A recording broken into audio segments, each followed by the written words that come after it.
Արտակարգ դեպք Երևանում ու Բարաշենում, թիվ 97 երթուղու ավտոբուսը հետընթաց հայտնվել է Ձորում։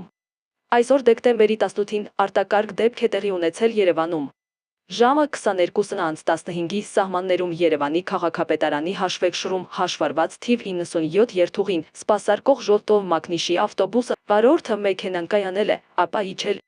Աղբյուրի հաղորդմամբ վարորդը սուրճ է գնել եւ այդ ժամանակ նկատել է, որ ավտոբուսը հետընթաց շարժվում է, կոտրելով գազախողովակներ ու հայտնվում է Ձորակում։ Օպերատիվորեն ժամանել են նաեւ Գազպրոմ, Արմենիա Տրանսգազ Երևանի ԳԳՄ-ի աշխատակիցները, ովքեր արդեն սկսել են վնասված գազախողովակների վերականգնման աշխատանքներ իրականացնել։ Տեղում վարորդին օպերատիվորեն ժամանած Երևանի 103 շտապ օգնության բժիշկները օգնություն են ցուցաբերել, ապա տեղափոխել Էրեբունի բժշկական կենտրոն։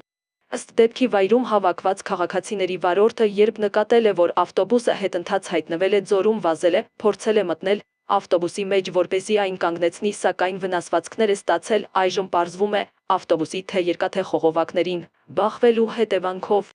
Դեպքի փաստով ոստիկանությանն ու Բարաշենի բաժնում փաստաթղթեր են կազմվում, որոնք հնարավոր է փոխանցվեն ՀՀ քննչական կոմիտեի Երևան քաղաքի քննչական վարչության ճանապարհատրանսպորտային հանցագործությունների քննության բաժին։